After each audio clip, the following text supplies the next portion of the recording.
All right, thank you for staying with us from that interview with Austin J.J. Okocha. We'll come back to the studios and spend the rest of the time to talk chess. And if you now see us, Tunde Okochukwu has joined me, you'll see there's a chessboard here, and this guy wants to teach me a few moves before we wrap up the show tonight. Tunde, good to have you on Sports Tonight this, always good to be here. This Friday. But what exactly is are you trying to do with this one? Well, what moves are you trying to teach me or teach the viewers? Well, basically, we mind you, some of those guys know how to play chess better than you do. Well, yes, obviously. And there are also people that I can also trash. True, so true. That's the way of life. Well, at the same time, to those that do not know what the game is all about, we have a chessboard on the table, and then we have the rook, which is one of the very, very important officers on the board, and then we have the knight, which is the most dynamic of all the pieces. Yeah, we have the bishop, which moves diagonally, and then we have the queen, the most powerful of all the pieces on the board, on the chessboard. But then, the king. The king is the most important chess piece on the chess game, in the chess game. And it's very interesting to note that we can have the queen sacrificing herself in order to save the king. Whatever you do, save the king. Save the king. That's the last person that should go down. Exactly. So that's the key thing. Well, for now, I think that's what we'll be able to take on the. And then we have the pawns actually, which are more or less like the foot soldiers. Those are the ones that. Those ones can fall easily. But at the same time, towards the end game, they are the most important. They can be very, very important in the game because they can become a queen, a rook, a knight. They can play any role. They can move around. Exactly.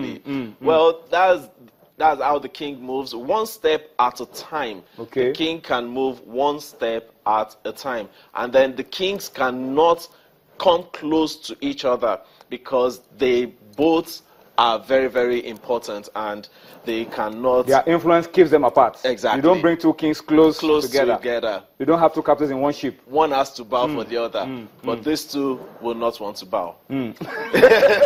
All right, so that's it. I think that's what we'll do. Is that we'll keep doing this every week until you're able to teach us all that we need to know about the game of chess. But let's come now and take a look at some of the things that will be happening domestically and internationally. Yes, domestically we have the Millionaire Satellite Open Chess Championship, which will qualify one individual to get an all-expense paid trip to the U.S., Atlanta City, to participate in the major Millionaire Open Chess Championship, which will be holding in October. But the satellite tournament will be holding next week, from Tuesday the 12th to Saturday the 16th. And it's going to be very interesting because the top players of the country will be participating in this tournament. At the same time, we have the qualifications of the African Youth Chess Championship, which will be holding in South Africa, yes, sometime in August.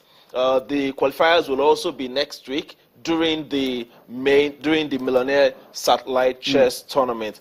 It's going to be very interesting. It's going to be very, very important for top players in the country. The African Individual Chess Championship is also coming up upper week. The arrival is on the 16th, and then the departure will be the 27th. So it's going to be very, very interesting because the top players will be participating in this tournament, the Millionaire Satellite Chess, and then they will also be flying out to Uganda to participate in the African Individual Chess Championship. So the next week we'll talk more about all of this. No problem. Our time is up now, but as we wrap it up, let me just close with a little bit of tennis. Of course, you already know the Wimbledon final for the men is going to be Andy Murray and Raonic. Raonic today dismissed Roger Federer. And for the women, you already know.